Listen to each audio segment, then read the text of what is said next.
জিনে ধরার মতো করে দিবে। সেটা কেমন? অ্যাডিশনাল কথা বলে আয়াতটা বললে বুঝতে পারবেন যারা সুদখোর আছেন এক নম্বর ভয়ঙ্কর বিপদ। সেটা কি? ভূত। এই শব্দটা শুনেছেন? ভূত ভূত শুনছেন? আজকে ক্লিয়ার হয়ে যান একটা বিষয়, বিশ্বে পৃথিবীতে ভূত বলে কোনো জিনিস নাই। এই পৃথিবীতে যে জাতিটাকে চিনি সে জাতির নাম হচ্ছে জিন জাতি। ওমা খালাকতুল জিন্না ওয়াল ইনসা ইল্লা লিয়াবুদুন। এই বিশ্বে এই পৃথিবীতে যে জাতিটাকে চিনি সে জাতির নাম কি? জিন জাতি। জিনে যখন মানুষকে ধরে নাই, জিন যখন কারোর উপরে শিকার হয়ে যায়, তখন দেখবেন যে মাথা ঝুঁকাবে, শরীর কাঁপাবে, বলে ভূত নামিয়ে দিয়েছে। আছে না নাই? দেখেছেন? এবার করবে ওঝা এসে নিম পাতাতে ঝাড়তে থাকে। আছে না নাই? এই পৃথিবীতে ভূতে ধরলে মানুষের যেরকম মাথা কাঁপায়, শরীর কাঁপায়, এই বিশ্বে পৃথিবীতে যারা সুদ খেয়েছে ঠিক ভূতে ধরার মতো কিয়ামতের দিন সুদখোরদেরকে করে দিবে কে? এই কথা বলেন, করে দিবে কে? আল্লাহ। ওখানে দেখতে পাবেন হাজারো লোক ওখানে মাথা ঝুঁকাচ্ছে, শরীর কাঁপাচ্ছে, পাগলার মতো করে দিবে। সে কথা আল্লাহ পাক কোরআনের মধ্যে বলছেন। এক নম্বর ভয়ঙ্কর বিপদ। এবার পাঁচটা বিপদ খালি শুনলে আপনি চমকে যাবেন। এক নম্বর ভয়ঙ্কর বিপদ যে সুদখোরদেরকে সেই দিন জিনে ধরার মতো করে দিবে, মাথা ঝুঁকাবে, শরীর কাঁপাবে। সে কথা আল্লাহ পাক কোরআনে কারীমের মধ্যে বলে দিয়েছে।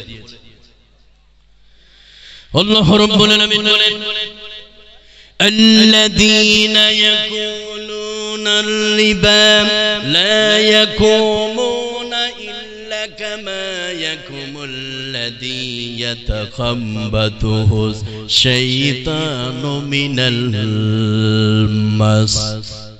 আল্লাহ রাব্বুল আলামিন বলেন, যেদিন কিয়ামত অনুষ্ঠিত হবে আর এই কিয়ামতের ময়দানে সারা পৃথিবীর মানুষ যখন উপস্থিত হবে, ওই কিয়ামতের ময়দানে কিছু লোককে দেখতে পাওয়া যাবে, তারা মাথা ঝুঁকাবে, শরীর কাঁপাবে।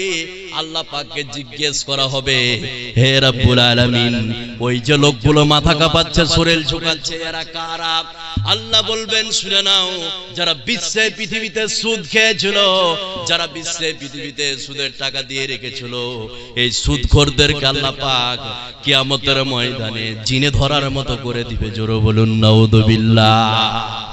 নাম্বার 2, খুব তাড়াতাড়ি বলছি, 2 নম্বর ভয়ঙ্কর বিপদ। সেটা কি? আজকের জন্য শুধু এই হাদিসটা আমল করবেন, আর কিছু করতে হবে না।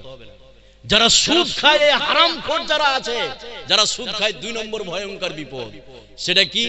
যতগুলো লোক আছেন শুধু আজকের জন্য এই হাদিসটা, যে যারা সুদ খায়, খুব লক্ষ্য করুন কত বড় ভয়ঙ্কর বিপদ। বুখারীর বর্ণনা, খুব লক্ষ্য করুন, তাহলে বুঝতে পারবেন। আমার নবী, আপনার নবী, সারা বিশ্বের নবী জনাবে মুহাম্মদুর রাসূলুল্লাহ সাল্লাল্লাহু আলাইহি সাল্লাম, তিনি বলেন, আমি একদিন রাত্রে শুয়ে আছি, বিশ্বনবী বললেন, আমি স্বপ্নের মাধ্যমে দেখলাম 2 জন যুবক বিশ্বনবীর কাছে আসলেন। বিশ্বনবী বললেন, ওই 2 জন যুবক আমার কাছে আসলেন, আসার পরে বিশ্বনবীকে ঘুম থেকে তুলে নিলেন। তুলে নেওয়ার পরে ওই 2 জন যুবক বিশ্বনবীর 2 বাহু ধরে বিশ্বনবীকে নিয়ে যেতে শুরু করলেন। বিশ্বনবী বললেন, ওই সঙ্গী সাথীদের সঙ্গে আমি যেতে শুরু করলাম। জোরে বলুন সুবহানাল্লাহ। বিশ্বনবী বললেন, আমি যেতে শুরু করলাম। যেতে যেতে যেতে যেতে যেতে যেতে এমন একটি জায়গায় পৌঁছলাম, দেখলাম সেখানে সামনে একটা রক্তের নদী প্রবাহিত হচ্ছে, আর রক্তের নদীর মাঝামাঝি স্থানে একজন ব্যক্তি ডুবছে, উঠছে, ডুবছে, উঠছে, ডুবছে, উঠছে। আর রক্তের নদীর কিনারায় একজন ব্যক্তি পাথর নিয়ে দাঁড়িয়ে আছে। যে ব্যক্তি রক্তের নদীর মাঝামাঝি স্থানে ডুবছে, উঠছে, সে যখন হেলে উপরে আসবার চেষ্টা করছে, যে রক্তের নদীর কিনারায় পাথর নিয়ে দাঁড়িয়ে আছে, তার মাথাতে ছেড়ে আবার রক্তের নদীর মাঝামাঝি স্থানে করে দিচ্ছে। জোরে বলুন নাউযুবিল্লাহ। বিশ্বনবী সঙ্গী সাথীকে বললেন, ও সঙ্গী সাথী, এই লোকটাকে কেন রক্তের নদীতে পাথর দিয়ে এইভাবে পিটানো হচ্ছে? লোকটা কি চুরি করেছিল বলে না, লোকটা কি ডাকাতি করেছিল বলে না, লোকটা কি ছিনতাই করেছিল বলে না, তাহলে কেন তাকে রক্তের নদীতে এইভাবে পিটানো হচ্ছে? সঙ্গী সাথী বিশ্বনবীকে বললেন, ইয়া রাসূলুল্লাহ, ও আল্লাহর নবী, ও দয়ার নবী, এই লোকটা হচ্ছে সুদখোর। বিশ্বে পৃথিবীতে সুদের টাকা দিয়ে রেখেছিল, বিশ্বে পৃথিবীতে সুদ খেয়েছিল। এই সুদ খাওয়ার কারণে আল্লাহ রাব্বুল আলামিন রক্তের নদীতে পাথর দিয়ে পিটিয়ে শাস্তি দিচ্ছে। জোরে বলুন নাউযুবিল্লাহ। দুটো বলা হলো আর তিনটা বলবো, কিন্তু এখানে অ্যাডিশনাল একটা কথা বলি, আরো তিনটা ভয়ঙ্কর বিপদ যারা সুদ খায় শুনলে আপনি চমকে যাবেন। আমি বলছি একটু পরে। হারাম, পাঁচটি হারামের কথা বলতে চেয়েছিলাম। সুদ, গান বাজনা, যৌতুক, ডিমেন, তারপরে ঘুষ আর পিতামাতার যারা অবাধ্য, এই পাঁচটা বলতে চেয়েছি লম্বা সময়, কিন্তু এখানে অ্যাডিশনাল কিছু কথা বলবো। কথাগুলো কি খুব লক্ষ্য করে শুনবেন, খুব লক্ষ্য করে শুনবেন। এই পাঁচটি কথা না শুনে আপনারা উঠবেন না, এটা আমার আবেদন। পাঁচটি কথা কি? এখানে যতগুলো লোক আপনারা বসে আছেন, আমি এবার পাঁচটি কথা শুরু করছি। এই পাঁচটি কথা খুব তাড়াতাড়ি আমি শেষ করব। এই পাঁচটি কথা একটু শুনবেন, কত দামি, কত গুরুত্বপূর্ণ কথা বলছি। সেটা কি? নাম্বার এক, এখানে যতগুলো লোক আপনারা বসে আছেন, এখন বর্তমান ঘড়িতে বাজছে আপনার 10টা 54 মিনিট। কত বললাম? 10টা 54 মিনিট। এখান থেকে একজন ব্যক্তি দাঁড়ালেন, দাঁড়িয়ে বলছেন, মোল্লা সাহেব 10,000 পার্টি আছে ইনশাআল্লাহ। এখানে যতগুলো লোক আপনারা বসে আছেন, একজন ব্যক্তি উঠলেন, উঠার পরে বলছেন, মোল্লা সাহেব আমি 10,000 টাকা দিচ্ছি, 5,000 টাকা দিচ্ছি, এ দিয়ে আপনি বাড়ি চলে যান। এটা এক নম্বর কথা, শুনুন ভালো করে। 5,000 10,000 টাকা লিখে আপনি বাড়ি চলে যান। ঠিক আপনি 12টার সময় মারা গেলেন, এবার সকালবেলায় মাইকে এলান হবে উম্মুক ব্যক্তি মারা গেছে। এবার আপনাকে গোসল হাত দিয়ে রেডি করে কবরস্থানে রেখে আসা হলো। আপনি এখানে 10টা 55-তে 10,000 বা 5,000 টাকা দিলেন, বাড়ি গেলেন, 12টার সময় মারা গেলেন, তার পরের দিন আপনি কবরে চলে গেলেন। এই যে আপনি 10,000 5,000 টাকা মসজিদে দিলেন, তার পরের দিন আপনি কবরে চলে গেলেন। যতদিন আপনি কবরে থাকবেন শুয়ে শুয়ে, আপনার ছেলে আপনার জন্য দান করুক বা না করুক, আপনার মেয়ে আপনার জন্য দান করুক বা না করুক, আপনার ফ্যামিলি আপনার জন্য দান করুক বা না করুক, এই যে আপনি 10,000 5,000 টাকা দিয়ে আপনি বাড়ি চলে গেলেন, তার পরের দিন কবরে চলে গেলেন। যতদিন কবরে আপনি শুয়ে থাকবেন, এই কবরে শুয়ে শুয়ে শুয়ে শুয়ে ফ্রিতে নেকি পাবেন। সুবহানাল্লাহ বলবেন না?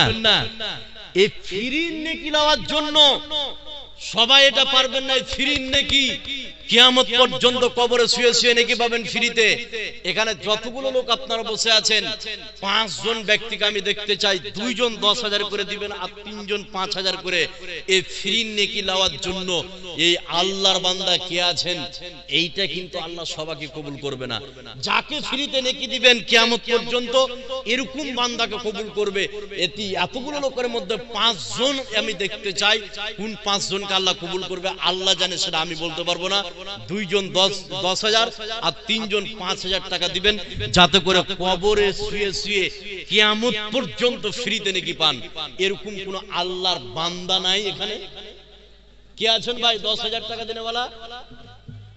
10,000 আর 5,000 3 জন হাত উঠান, যে কবরে শুয়ে শুয়ে ফ্রিতে নেকি নিব। এরকম সৌভাগ্যবান পুরুষ যার কপাল ভালো, সেই সৌভাগ্যবান পুরুষ সেই বলবে যে আমি 10,000 দিব আর 5,000 দিব। বলুন এখানে কে আছেন? বলুন। কোরআন না এখানে? কোরআন নাই লাগছে। বলুন কে আছেন? এই যে একজন নাকি তাড়াতাড়ি আছেন নাকি বসে গেল। আসসালামু আলাইকুম ওয়া রাহমাতুল্লাহি ওয়া বারাকাতুহু।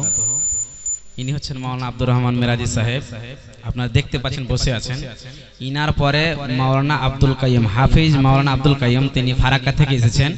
হুবাহুব নূর মোহাম্মদের মতন তিনি বায়ান করবেন, একদম ধৈর্য ধরে বসে থাকেন। উনি ইনার পরে চলে আসছে। তারপরে যিনার উর্দু শোনার জন্য বসে আছেন, উর্দু ভাষণী বক্তা জামিয়া সালফি বানারসে তিনি একদম পড়াশোনা করছে, তিনি এখন লাস্ট সাল তিনি ওখান থেকে এসেছেন আপনাদের সামনে, মাওলানা মুজিবুর রহমান চতুর্বেদী সাহেব।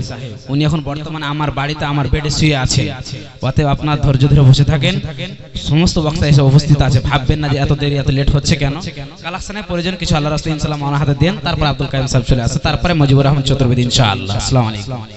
হ্যাঁ, মুজিবুর রহমান চতুর্বেদী চলে আসছে, মুতাল্লিম। জি জি, আলীগড় ইউনিভার্সিটি থেকে। উনি তার লাস্টের সময় আসবে পরে। আসসালামু আলাইকুম। আচ্ছা, 10,000 টাকা কেউ দেনেওয়ালা আছেন? বলুন আছেন ভাই?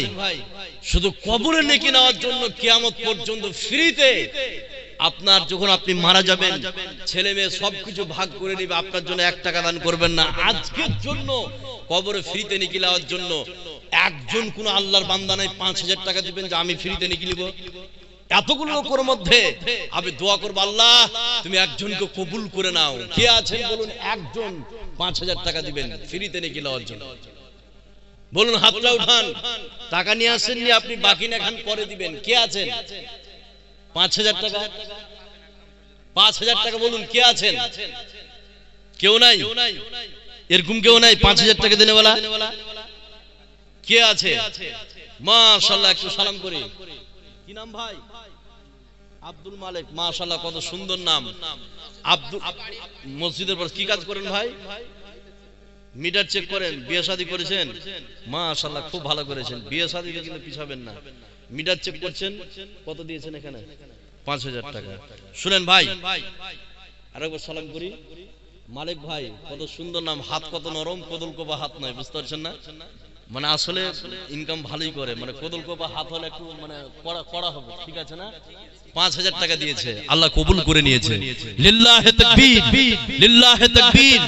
আল্লাহ, আমি 10 জন 5 জন মানুষকে চেয়েছিলাম, 2 জন 10,000 আর 3 জন 5,000। এই ভাইকে, মালিক ভাইকে আল্লাহ তুমি কবুল করে নিয়েছো। আল্লাহ, যেই দিন পৃথিবী ছাড়বে সেই দিন কিয়ামত পর্যন্ত ফ্রিতে তুমি নেকির জারিয়া করে দিও, আমরা বলি আমিন। আল্লাহ, ওকে দিনের পথে চালার সুযোগ করে দিও, আমরা বলি আমিন। জোড়া মিলাবেন এরকম কে আছেন আল্লাহর বান্দা? আর একজন 5000 টাকা বলুন। 5000 টাকা দেনেওয়ালা কে আছেন বলুন? 5000। আমি আশাবাদী যে এখানে যতগুলো লোক আপনারা বসে আছেন 5000 টাকা। মাশাআল্লাহ। Phone pay? হ্যাঁ, হোগা হোগা। নাম